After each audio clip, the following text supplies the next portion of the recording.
بسم الله الرحمن الرحیم. با سلام به همه کارگران و معلمان کشور، من روز معلم و روز کارگر رو به شما عزیزان تبریک میگم. ما در آستانه این دوتا روز بسیار مهم هستیم و قشر کارگر و قشر معلم فعالیت‌هاشون، جهت‌گیری‌هاشون جز مهمترین مؤلفه‌های اقتدار ملی ما هستند. اینا تولید کنندگان ثروت و تولید کنندگان علم و فضیلت و اخلاق در کشور هستند و بدون فعالیت اینها امکان نیل به ارزش‌های بنیادی در یک نظام امکان پذیر نیست. و بعد از به وجود اومدن دولت ملت‌ها، نقش این دو قشر اهمیت فراوانی در همه کشورها پیدا کرده و برای همین بسیار مهمه توجه به سرنوشت اونها، جهت‌گیری اونها، مشکلات اونها یا مسائل اونها، و برای همین همه کشورها سعی میکنن که به سرنوشت این دو قشر اهمیت ویژه‌ای بدن.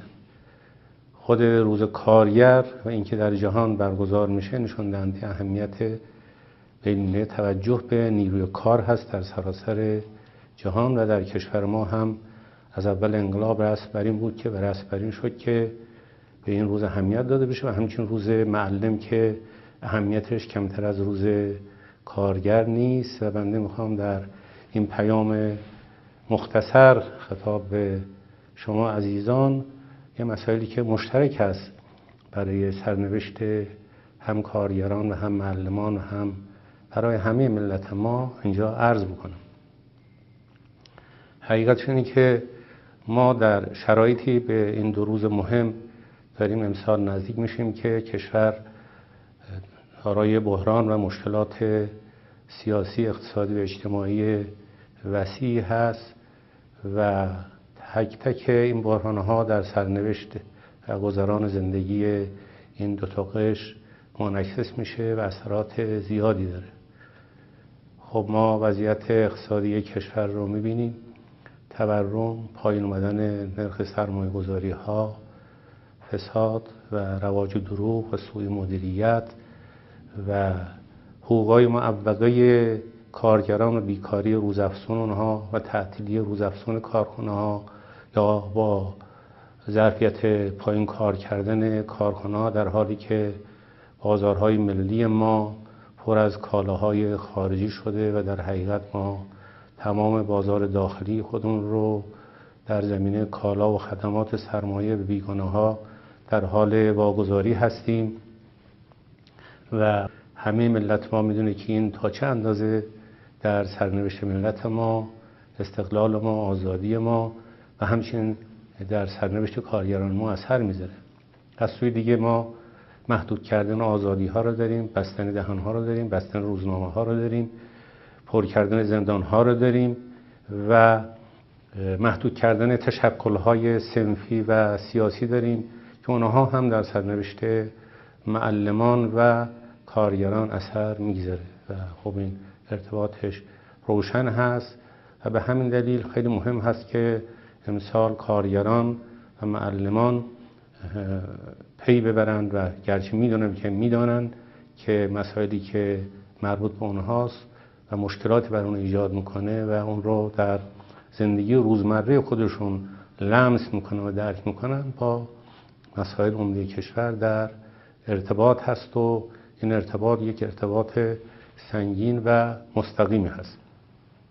خواست یک معلم، خواست یک کارگر اگر با زبان حال یا با زبان قال یا ادعا بشه، گفته بشه به شفاهی نوشته یا اصلا خواست طبیعی این دو قشر باشه، اگه توجه کنیم خواهیم دید که خواستای بسیار اساسی و بنیادی برای کل ملت ماست. کارگر یا معلم چی میخواد؟ اونا میخوان که کشور توسعه پیدا کنه. توسعه کشور به نفع اونا هم هست. عدم توسعه کشور دودش به چشم همه ملت میره، مهمتر از اون به چشم تمام کارگران، چه کارگران در بخش صنعتی باشه، یا خدماتی باشه یا در سطح روستاها باشه یا در هر جایی باشه یا مدیران باشه و همچنین به چشم معلمان هم میره.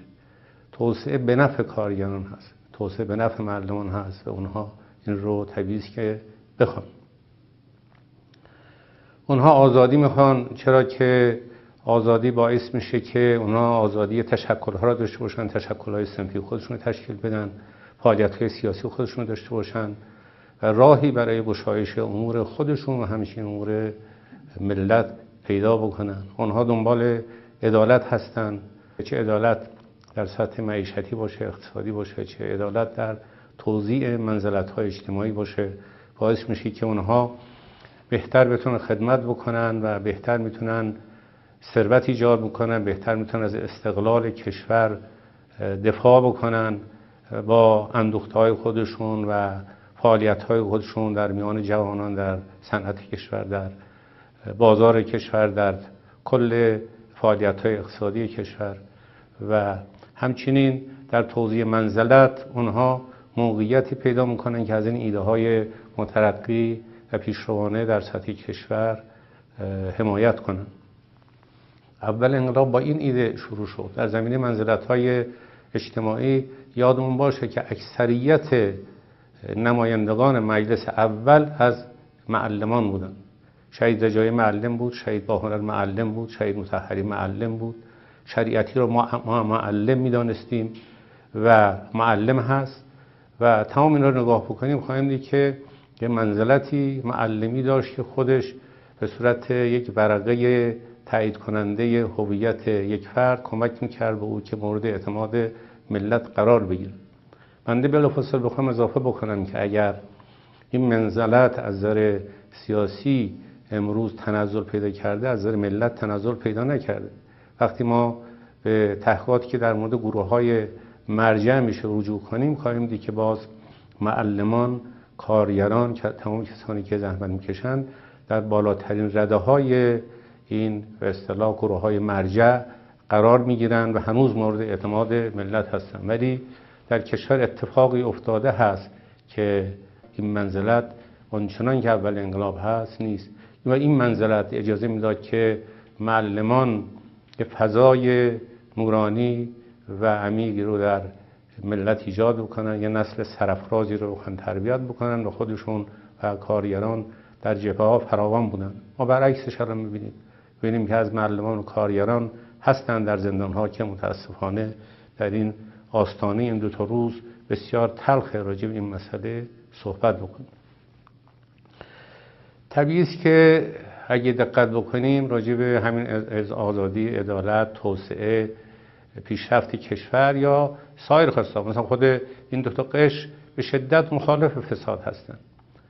اونها میدونن که وقتی بحث به اصطلاح درآمدهای عظیم نفتی میشه و صدها میلیارد که قرار بود که سر سفره مردم آورده بشه آورده نمیشه، در عوضش خبرهای دایر بر فساد و ناپختگی و نارسایی در امور اقتصادی کشور میشنوند، میدونن که این به ضرر اونهاست، به ضرر منافع اونهاست، به ضرر فضای ملی ماست، به ضرر امنیت ملی ماست، به ضرر آتی کشور ماست. به طور طبیعی شاید بگیم هم به صورت آگاهانه هم به صورت زبان حال به نفع معلمان و کارگران هست که ما سیاست‌های خارجی متعادلی داشته باشیم، اینقدر ماجرا آفرینی نکنیم، اینقدر بی برنامه پیش نریم، اینقدر با بالا پایین رفتن منافع ملی خودمون رو به خطر نندازیم. بلافاصله تمام این فعالیت‌ها و این نوع اقداماتی که خلاف تدبیر هست اثراتش رو بر سر سفره مردم نشون میده. عظمت یک کشور در دلبستگی مردم، دلگرمی مردم با آینده خودشون هست، به نگاهی که به آینده دارن، امیدواری که نسبت به آینده دارن. صرفاً با اسلحه، صرفاً با نیروی نظامی امنیت یک کشور رو نمیشه حفظ کرد. ما در دوران دفاع مقدس نه ارتش داشتیم نه سپاه، اینا کم کم شکل گرفتن. ارتش که اول انقلاب در حقیقت از بین رفت و دوباره سازمان داده شد، خود سپاه بعداً شکل گرفت.